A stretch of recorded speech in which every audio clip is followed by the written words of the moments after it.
And Thursday always means a check-in and catch-up with our movie critic, Stratford-upon-Avon's James Luxford is with us once again this morning. Hi, James. Good morning. How's Stratford for you this morning? It's all right, like everywhere else. A little bit chilly today, but keep it in there. Good stuff.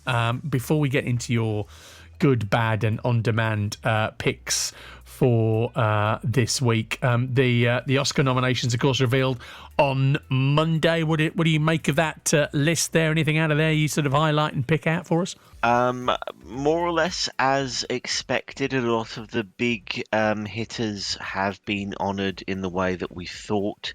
Of course, the big leader at the moment is Everything, Everywhere, All at Once. More or less sweeping the categories, and I think just very well deserved. A tremendous movie, one of my favourites of last year. Yeah, Best Picture, Best Actress, Michelle Yeoh, Best Director, Best Original Screenplay is a little bit of it. Across the multiverse, I've seen thousands of Fabelmans. You can access all of their memories, their emotions, even their skills. There's a great evil spreading throughout the many verses. And you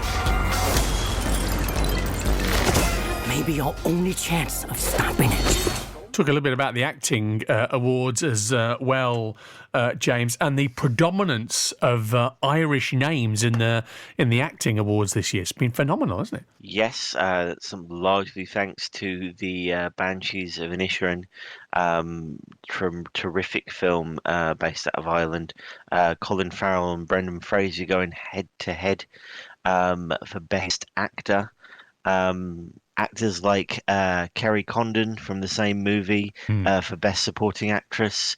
It's been a very rich, competitive field for this year's acting categories, and to be honest, I think normally most years there's sort of a name that sticks out, but I think in most of the acting categories there's two or three you could pick from who have a good chance of taking the award home.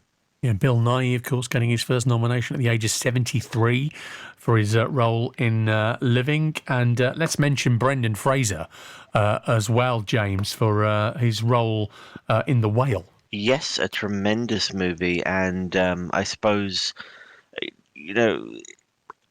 the Oscars are all about a comeback. We've talked, of course, about Matthew McConaughey nearly 10 years ago now with Dallas Buyers Club, but also people like Michael Keaton a few years ago for Birdman. This seems to be Brendan Fraser's year, a beloved actor. Best known for the Mummy films and playing a very different role here as a man suffering or living with morbid obesity and trying to reconnect with his family. Do you ever get the feeling people are incapable of not caring?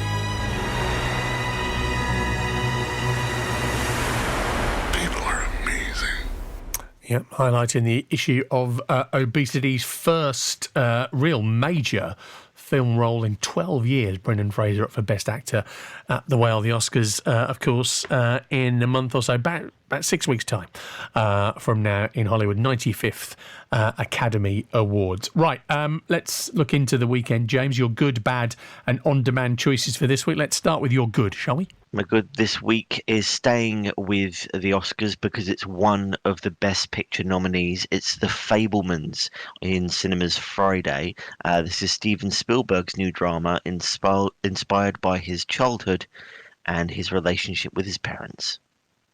You can't just love something, you also have to take care of it. It's more important than your hobby. Can you stop calling it a hobby? Family art. It'll tear you in two. You stop making movies, it'll break your mother's heart. I don't know what to do anymore. You do what your heart says you have to. Sounds like a big emotional, sweeping journey you go on now. What's it like? I thought it was superb. I think movies about Hollywood can be a bit dry for me. It's a bit self-congratulatory. Think Babylon from last week.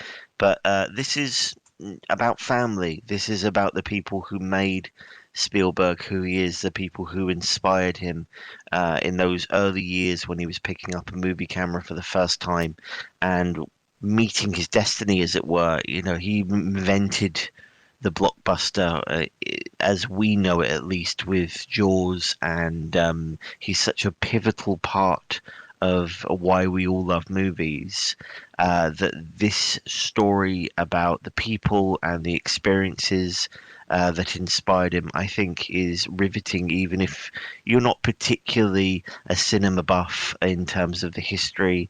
I think there's a family story there with a lot of heart and some amazing performances, particularly Michelle Williams playing his mother. The Fabelmans in cinemas across Coventry and Warwickshire from Friday, up for 7 Oscars at the Academy Awards. James is good this week. Your bad is what? My bad this week, up for absolutely no Oscars, is Plane in cinemas Friday. Gerard Butler plays a pilot who must defend his passengers when he crash lands on a dangerous island. I gotta go after them. My passengers, my responsibility. I'm gonna need your help. You're gonna need this. Forming military or something? You could say that. Then why'd they lock you up? No one cares what really happened. But they say redemption can be found in the most unusual places. Gerard Butler starting to become slightly sort of, typecast after the White House Down, series of films. He's kind of, the guy in the impossible situation surrounded by blood and thunder. And my sense is that this is just the same again with this, is it? Yes, he saved the country, the president 3 times. He saved us from a geostorm.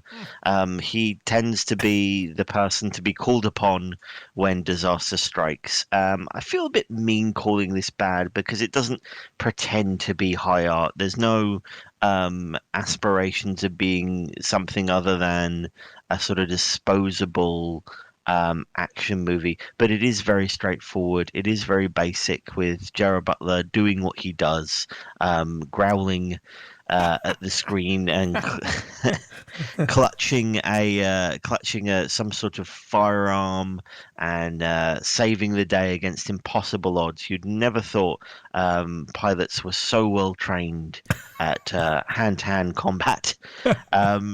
But I think, if you're after something that's a bit disposable, this might be for you. For me, I wasn't crazy about it. It was the dialogue wasn't very good. The story was a bit predictable. I think if you want that kind of B-movie action thriller, it might work, but it wasn't for me. Again, out in cinemas in Coventry and Warwickshire on Friday, Gerard Butler in Plane. Brings us to your on-demand pick, something we can all watch at home on our streaming services. What are you gone for here? On demand, it's Missing Link on iPlayer now, an animated family film about an adventurer who goes on a journey with a mysterious new companion. I offer you a glimpse of a legendary creature, lost in time. Neither ape nor man, but a giant. He's had many names. Actually, I go by Susan. Susan? Yeah, Susan. That is a girl's name. Yes, that's correct. It suits you. Some very famous voices in this. Yes, it's who you just heard there was Hugh Jackman and Zach Galifianakis, and they're the 2 lead roles there, and I think they're terrific. I'm a big fan of Laika, the animation studio behind this and films like Coraline.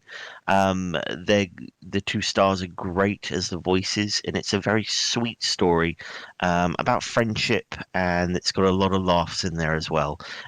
It was a bit overlooked when it came out a few years ago, I think just before the pandemic, but this is definitely worth a watch. Definitely one for the family, and adults, I think, will enjoy it as well.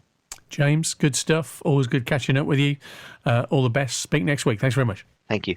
James Luxford, our movie critic there. Good, bad, on-demand picks for you this week.